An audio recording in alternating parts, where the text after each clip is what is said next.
Hi, welcome to the Worthy Physician Podcast. I am your host, Dr. Sapna Shah-Hawk, a board-certified internal medicine physician. Keep life simple. You are human. You are worthy. Remember what matters to you.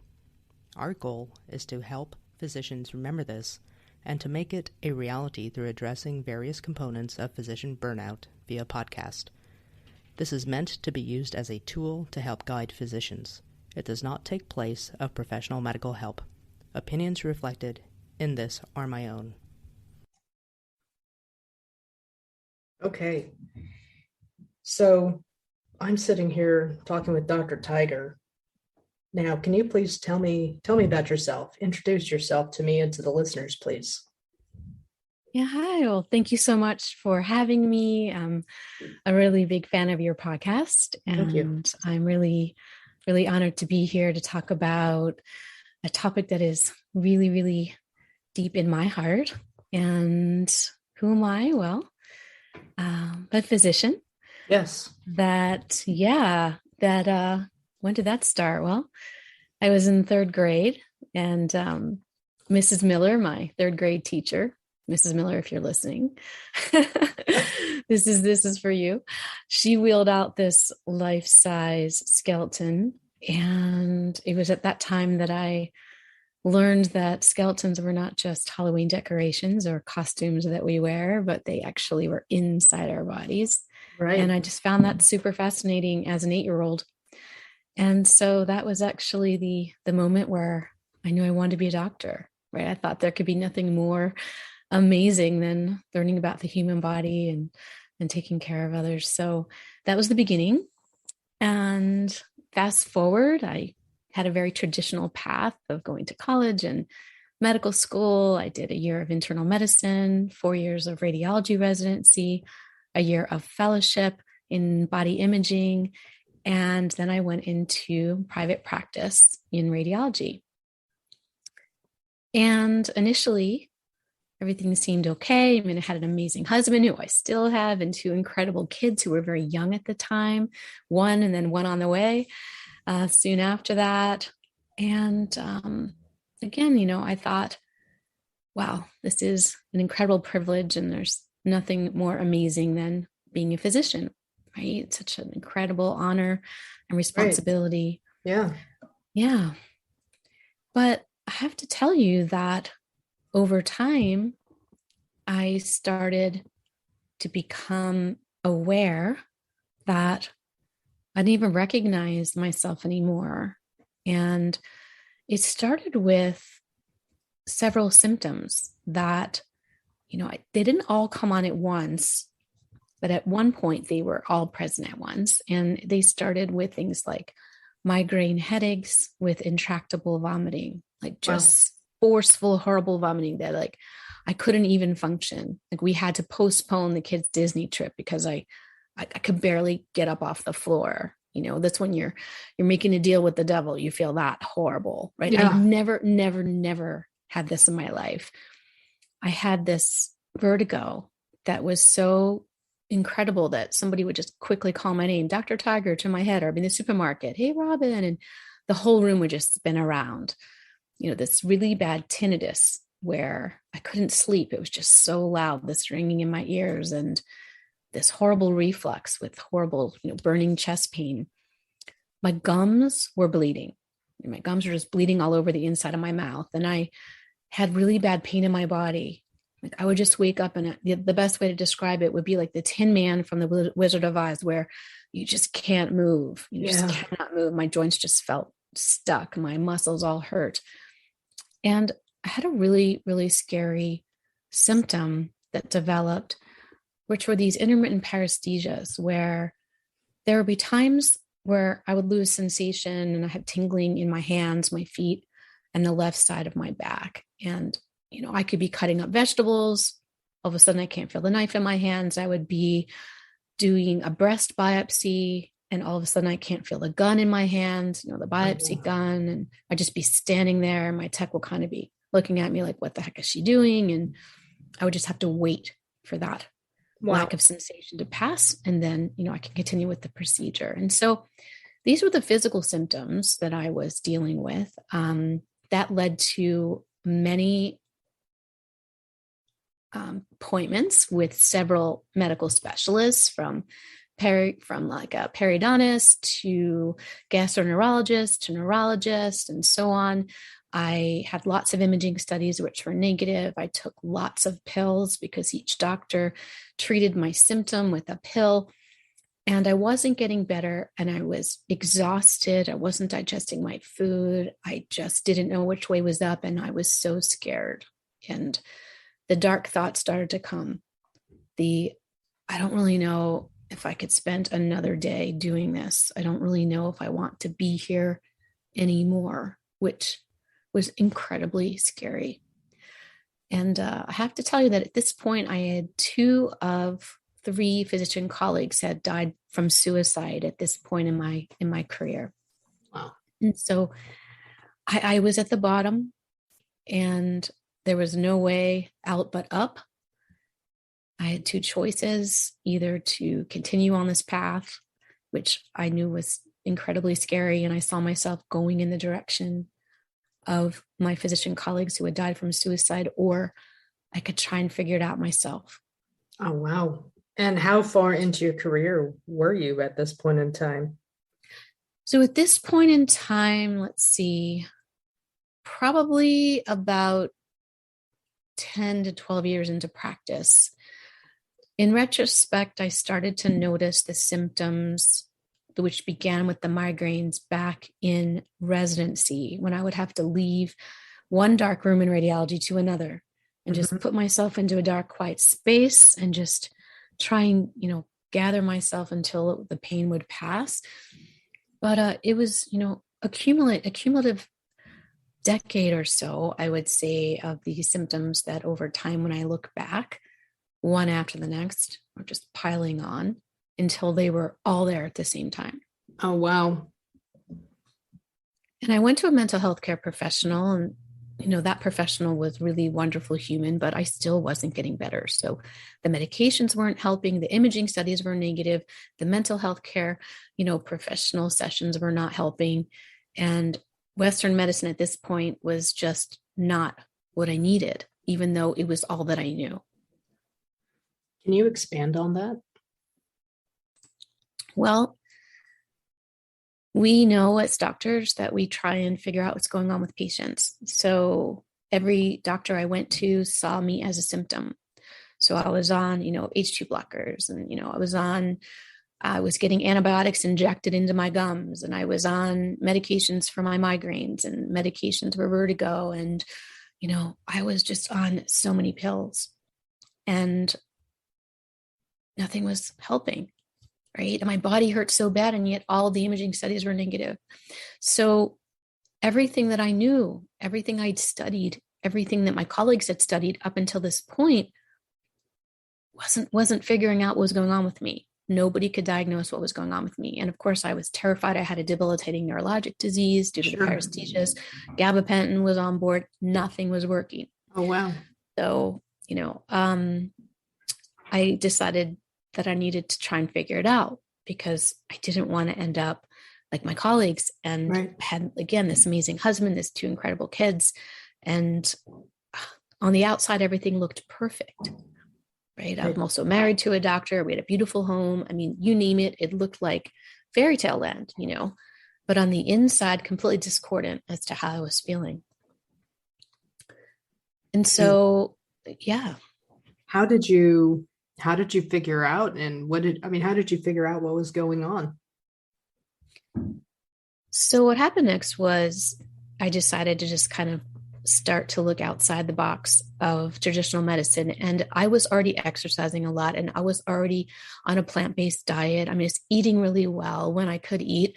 I was, my fitness level was really, really good. So, those things were not things I needed to change. And I kept seeing things out there in the news and on TV and in magazines and so on about yoga, meditation. And I have to tell you that I did a lot of eye rolling. Right. Right. Because I'm a gym rat. I was training for races all the time. I just thought that was for those people over there who want to wear all kinds of weird spandex and twist their bodies up into upside down poses and sit uncomfortably for long periods of time and listen to weird music and say That's a weird stereotype. languages. And exactly. But that's what I thought, because that's what Right. everybody thought. Right. Right. I'm like, those people are really weird. Why would I ever consider doing any of that? But I was seriously at the bottom. Right. I was at the bottom, and nobody was talking about any of this stuff then. This was like 15 years ago or something. And I heard about a yoga meditation 101 5-week series at a studio near my home, about 5 minutes away. And I kept seeing it. You know, you need to see things. I think research shows you have to see things at least 6 times before you actually take action. And I probably saw it more than 6. And my next door neighbor was a nurse, and I said to her, "Hey, do you want to come with me to this yoga thing?" And, you know, she's eye rolling at me. Right.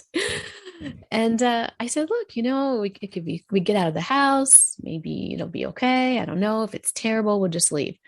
And we'll go grab some dinner. It'll be fine. So either way, it's gonna be good, win-win." And she's like, "All right." So she came with me, and, you know, I walked into this studio incredibly uncomfortable, and just had, again, with my whole entire huge basket of preconceived notions dragging along with me. And it ended up being a really, really wonderful setup, where it was a very informal kind of education, where there was a lot of science being described, question experience back and forth. It wasn't what I had envisioned at all. Mm-hmm. And at the end of the first session, I felt this really, really unbelievable shift. And I have to tell you that my day was crazy before I got there. You know, it was a typical day, like take care of the kids, work all day, read a gazillion cases, do a bunch of procedures, get home, take care of the kids, you know, get the babysitter on board so I can get to this like 7:30 p.m. class on time. I was exhausted, right? Sure. But at the end of the session, I wasn't tired. And I was clear, and I was calm. And it was like everything stopped. And I didn't know what to do with it. I mean, I'd never felt that way before, or at least I could never remember feeling that way. And I was blown away. Okay. So I walked out of there kind of like looking around. Am I really awake? You know, am I dreaming? What's the story? And driving back, just completely amazed. And my doctor brain, my left brain, needed to unpack it all. Yeah. Right? And so I kept going to these classes. And after the series, I continued going to these classes, and I was doing research, and I started to dive into the physiology because I wanted to know what was going on as my symptoms started to get better without the meds, without the mental health care professional on board, just with going to these classes. They started to get better. And so I said, what the heck's going on? There's got to be something physiologic, right? Because my left brain was going to figure it out. And then I dove into the medical literature and found out that there were so many articles written on the benefits of what I was doing, on yoga, meditation, and that what my diagnosis was, that every doctor missed, including me, was that I was suffering from a severe case of chronic stress. And that chronic stress was manifesting itself in my body in all of these different symptoms that I described to you. And when I was able to learn to start to balance that physiology, to really tap into the autonomic nervous system and to find that homeostasis between the sympathetic and parasympathetic components, right, decrease the inflammation, decrease the cortisol level, start to increase the good feeling hormones and so on, the serotonins and the dopamines and the oxytocins, and really change that chemical imbalance, I started to feel better. And so that was the beginning of my realization of what was happening and how I could turn all of it around. That's awesome, because that is definitely not something that we're taught in medical school. At least I don't remember that lecture. No, it doesn't exist. Absent. and that's too bad. You know, at the beginning of this, and this is when I was still learning the audio part. Sat down with a physiopsychologist, Dr. Bean, and he went through that. And I really learned a lot just by sitting down and talking with him. We're not running away from wild animals anymore, but the everyday stressors and the amount that has increased with technology, it's almost like sensory overload. Mm-hmm. And it's hard to get those cortisol levels down, and it's hard to get those feel-good hormones up. But there's a reason why things like Tai Chi and yoga have been around for centuries. Yeah, thousands and thousands of years. Yeah. Yeah, and I'll tell you, it's not hard, actually. What's hard is the not knowing, right? What's hard is the fact that we're not educated, that we're missing this huge chunk of education from beginning medical school on, that we learned so much anatomy and physiology, but no one tells us that we can actually work with what we've got so that we can feel better by ourselves. We just don't know how, because no one teaches it to us. And so you said earlier that you were a gym rat, and still am. That's awesome. And training for marathons. So what was it about yoga and the meditation that was different than the exercises you had been doing? Yeah, so physical fitness is predominantly physical fitness, right? So I could be doing 3 sets of bicep curls, and as a busy mom and doctor, I'd be making my grocery list and thinking about all the stuff the kids have to do and what I need to put in their lunches and who's got to be where, when, right? And I can still strengthen my bicep muscle all the same. But when you are meditating or doing yoga, or the pieces of which, because I deconstruct all of this into bite-sized pieces of information, because lots of us are super busy. So even if it's just a couple of minutes, when you tap into certain tools that work with your own physiology, and you are connecting your body and your mind through your breath and through interoception, is paying attention on purpose of the inside of, your first person experience, you are regulating your autonomic nervous system. So when you are working out and you are exercising hard, you're really predominantly still in that sympathetic tone, right? So that's why some people who are super stressed out and anxious and angry do a really, really hard workout or a really intense yoga class, because there are many flavors, or really intense something else. They feel worse because they're just feeding that fire. So really being able to say, this is really important. This is really important for my body, physical fitness. I'm going to strengthen my body. I'm going to strengthen my muscles, my bones, and so on, work on my balance and everything. But then there's this other piece of, well, how can I regulate my nervous system? That doesn't have to be this, more is better. It's actually less is more. And when you learn to do both, because they're both so important for our health, then you have a more whole way of caring for yourself. I was only in the one side of just, working out, which I still do, but I'm not doing that solely anymore. That still is part of my everyday routine, but it's not the only thing I'm doing. And working out does not help you when you wake up anxious, when someone's screaming at you, when you're worried about whatever, when you make a mistake, when a patient is sick, when you have to give bad news, when someone dies, when someone cuts you off when you're driving, whatever it is, the political climate, you name it, life is stressful. But the thing is, are you equipped with a toolbox to deal with those stresses when they come up? Or are you going to become incredibly reactive and say and do things you wish you didn't every time something happens? And so that's the difference. Very well said. Very well said.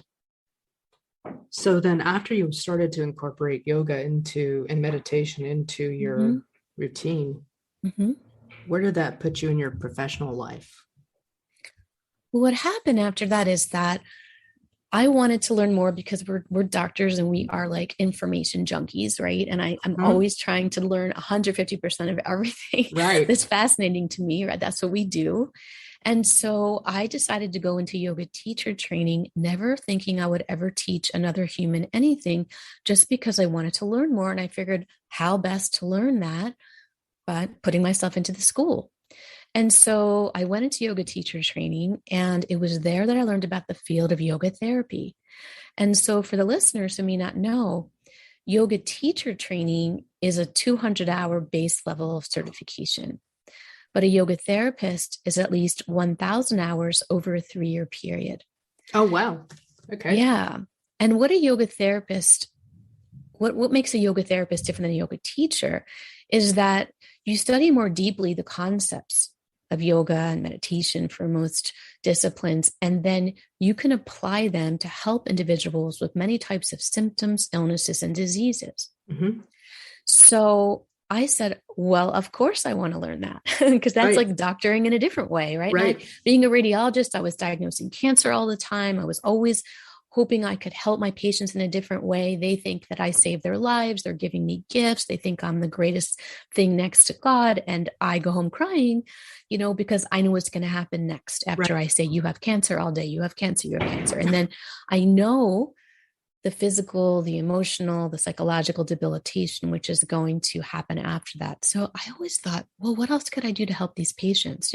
When I was at the VA and I worked a lot with the vets, well, what else can I do to help them? I don't want to give them medication all the time, because I know that just knowing them isn't going to help them with whatever they're experiencing. And so I always thought from beginning of medical school that there was more out there, but I didn't know what it was. Right. And so I thought, wow, yoga therapy, that's going to afford me the education to help patients in a different way, to help individuals in a different way. So I went on to become a certified yoga therapist. I went on to study even deeper trauma and stress, which is really the umbrella under which so many of these other symptoms and illnesses lie. Yes. And I think it's like over 80 or 90% of patients report to their primary care physician with a symptom that's related to stress, right? So it's really an epidemic, and now even more so with the pandemic upon us. And meditation, right? I wanted to learn more about meditation, and I didn't resonate with a lot of flavors. There are so many types, but the one flavor that I was experiencing when I was in my own training was called I Rest, like the iPhone, little I, big R. This is I Rest. Uh-huh. And it was created initially for Walter Reed Army Hospital. And it was created to help our military relieve their suffering from PTSD. And this was several decades ago. And it was found to be so helpful in processing trauma and relieving suffering that it actually went even one step further to relieve chronic pain. And that's because so much of the chronic pain in our body is related to our thoughts and what we're thinking, causing all that tension and discomfort. So the Department of Defense declared this type of meditation a Tier 1 treatment for chronic pain back in 2010, like equivalent to taking pain pills, which is amazing. So I became certified in that, which is another 3 years. And then the mindset piece. Okay, so we understand how to work with our bodies now, but adding that working with your thoughts piece, and I became certified in life coaching. And that's really the collaborative, that's really the recipe or the ingredients in what I found to be incredibly helpful for myself, and then what I teach others. So now you don't do radiology anymore. Would that be safe to say? Yeah. So I stopped practicing radiology about 10 years ago. Okay. I really wanted to help others in a different way. And this was an opportunity for me to do that. I knew that I wouldn't be able to study and experience what I needed to help in the way that I wanted. So I needed to go full in and educate myself as I continued my own transformation. And as I continued my own transformation, my own studies in these disciplines, all of my symptoms completely disappeared, all of them. Oh, wow. So they started to get better when I started, doing some of this work, but it wasn't until I actually dived deeper and learned even more that everything went away, even the paresthesias, even the dark thoughts, everything. So that just even validated more that what I needed to do was to learn so I can be an instrument by which other people could help themselves as well, including doctors, which, I was helping lots of our colleagues along the way. And it was just unbelievable what I was seeing, that the stats were getting worse and worse and worse and worse with burnout and depression and suicidal ideation and suicide and lack of joy and so on. And then the pandemic hit, and everything skyrocketed. Yeah. Yeah, it really has. It's heartbreaking. It's heartbreaking to see that. And where we as physicians are expected to always put out 100%, no matter if we have it in us or not. Mm-hmm. And we're almost shamed if we're wanting to take a step back. Yeah. And what I like to say is stand up and take a step towards yourself, right? Not even take a step back, but can you walk towards yourself?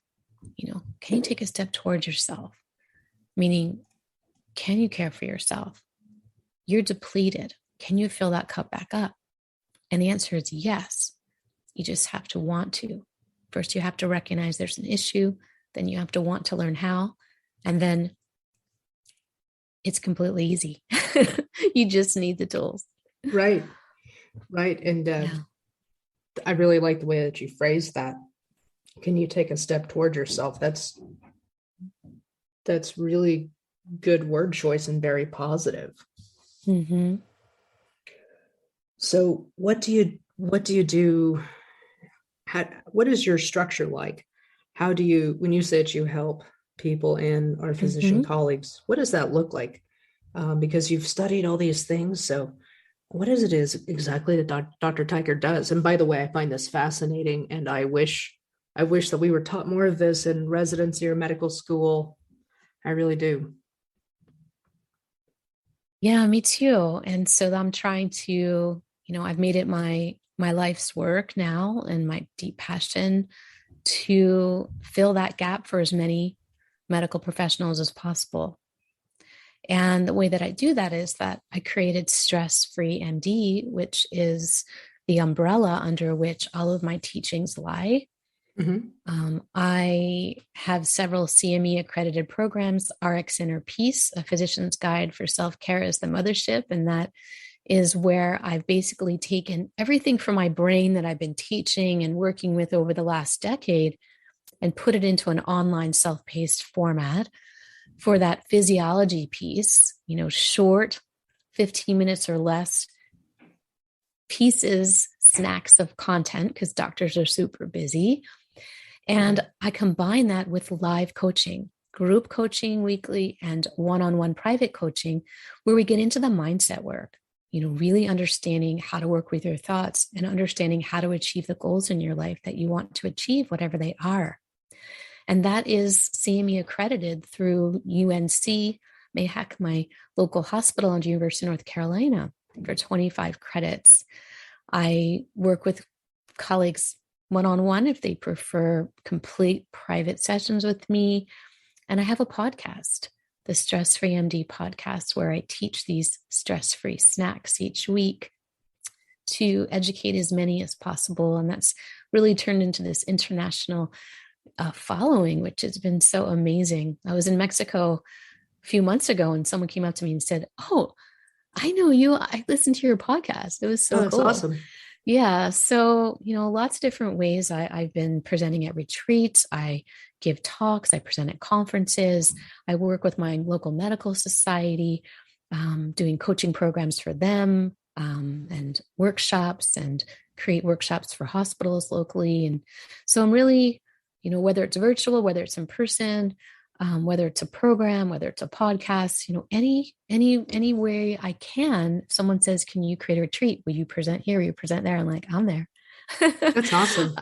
So that's really, how I educate. And most recently, the American College of Lifestyle Medicine has appointed me lead faculty for the stress management pillar in lifestyle medicine. Congratulations. And thank you. That's awesome. Thank you. So yeah, I'm their subject matter expert on stress management now, and I'm starting to create the content for the next board review exam. Oh, materials. Wow. So that keeps you busy, but just hearing you talk about it, you really love what you do. Yeah, I do. I feel that, the saying goes, make your mess your message. And people say, do you miss, practicing radiology? And I say, well, there are definitely parts that I miss, but I feel almost like I needed to go through that so I could help other people. And, up until the pandemic hit, I was pretty much just in person, and a lot of what I did was local. And I would frequently get asked questions like, I can't remember what you just taught me. Can you make a video? Or, I can never make it to anything you do because I'm on call, or I've got stuff with my kids, or can you make a video? And I was like, no, I don't know how to do that.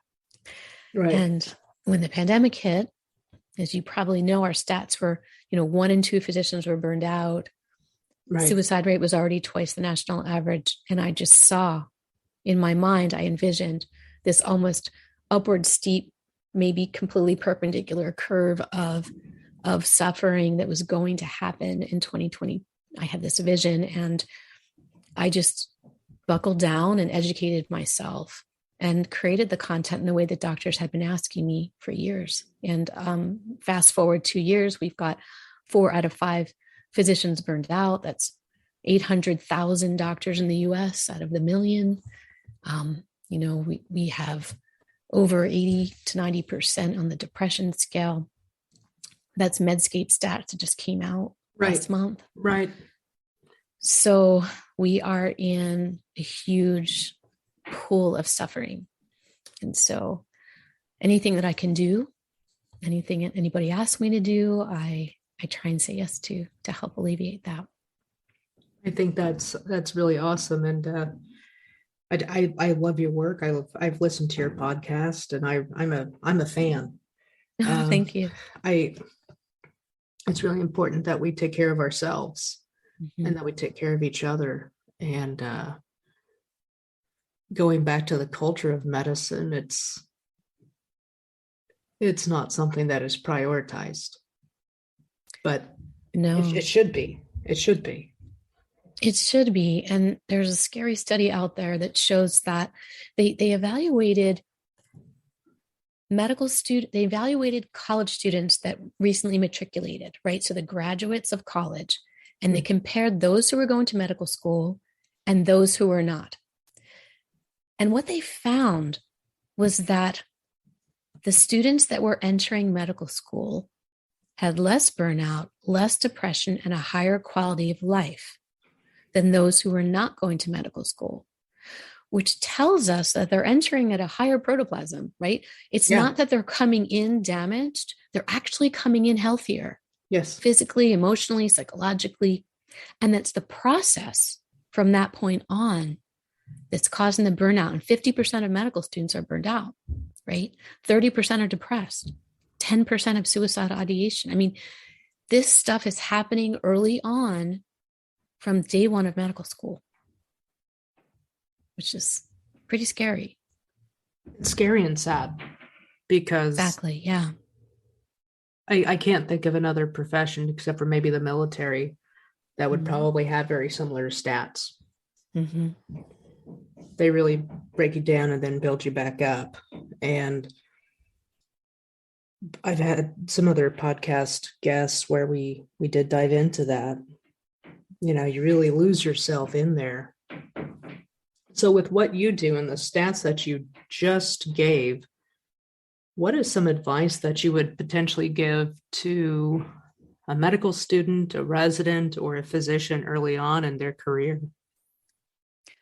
Yeah. I mean, continuing with those stats first is that there's research that showed in the first 3 months of internship that 20% of interns have suicidal ideation. So it doubles from medical student to intern.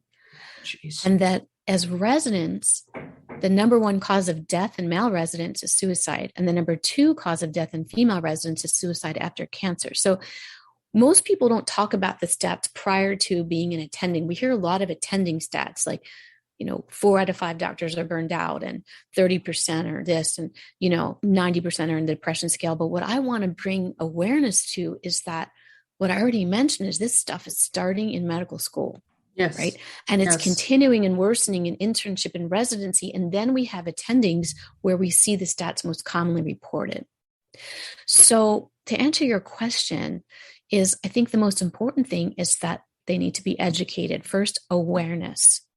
You chose this amazing field of service, right? And you are going to be putting on your cape for every patient.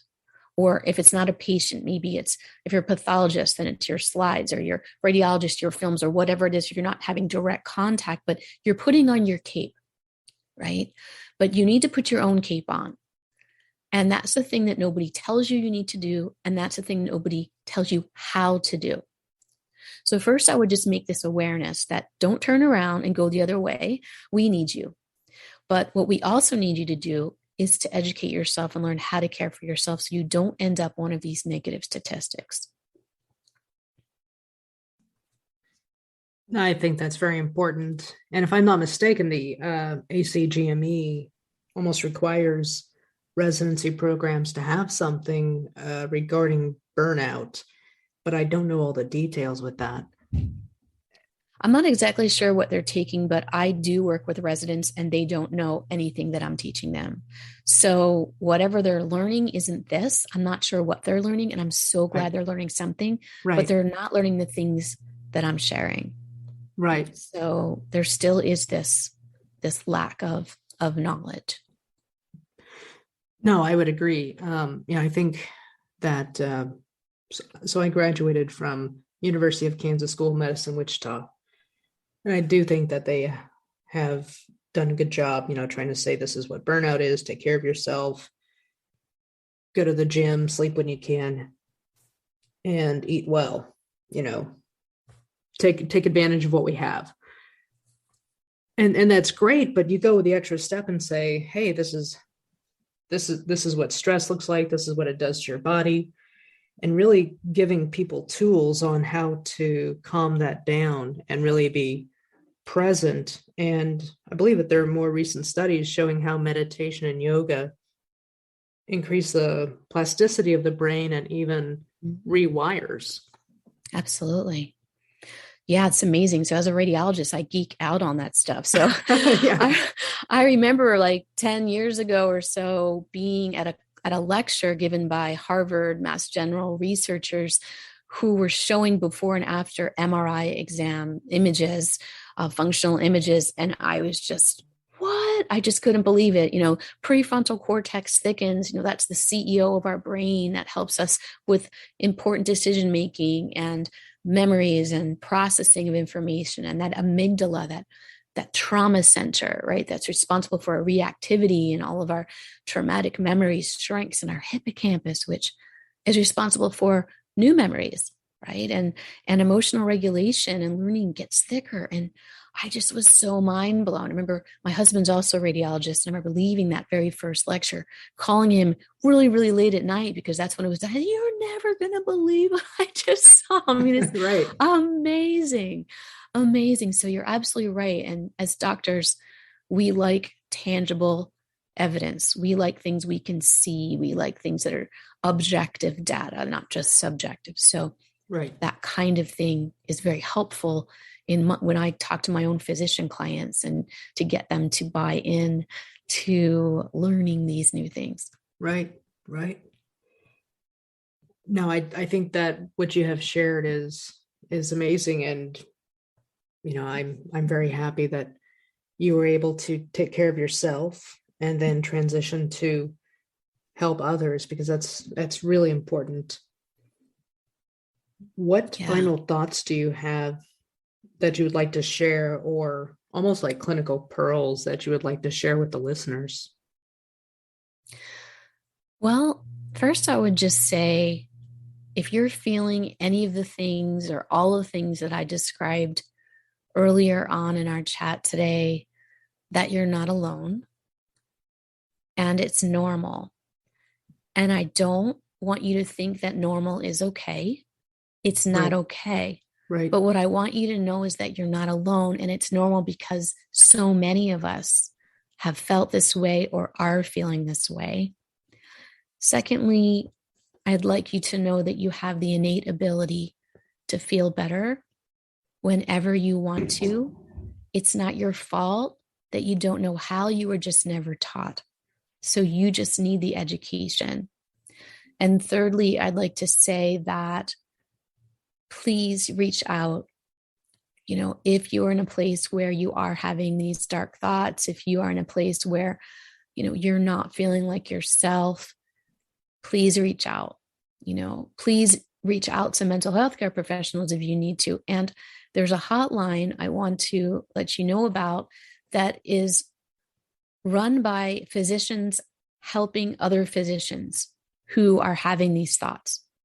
So it's not necessarily just go to a mental health care professional, which certainly you could, but there is a wonderful service that there are physicians that are volunteering their time to help other physicians that need to talk about what's going on in their lives. And I just want to let you know about that. And I can give Sapna that phone number, or rather the phone number, yes, and to put into the show notes so that that will be available to you as well if you need to reach out.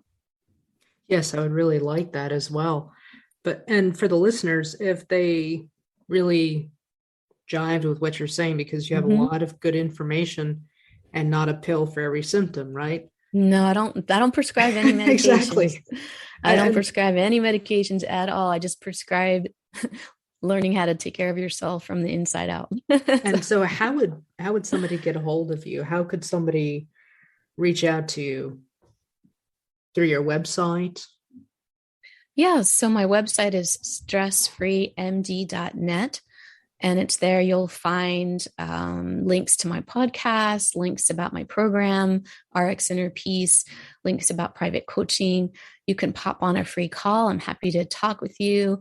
It's called a stress relief strategy call, so I can help understand what's going on and direct you in the right path. I have 3, or actually 4 now. I just added one yesterday. I have 4 free 5-minute stress relief videos on my website. So you just have to go there and you can test out some of these tools that I'm talking about and experience them yourself. And yeah, I'd love to chat with you. So if there's any way I can support you, please reach out. And if you're a social media person, you can find me on LinkedIn. You can find me on Facebook, on Instagram, on Twitter, you name it, I'm there as well. Well, thank you so much, Dr. Tiger. Really appreciated your time and your information and your insight. So thank you very much.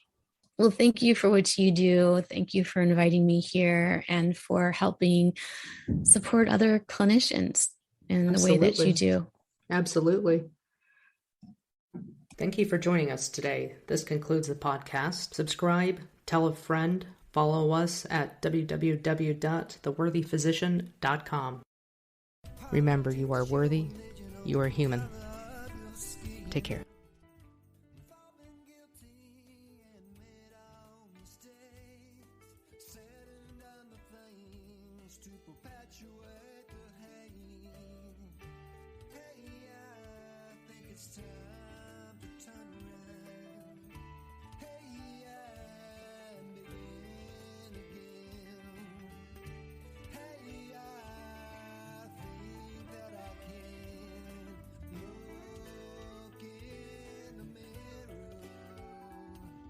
Start again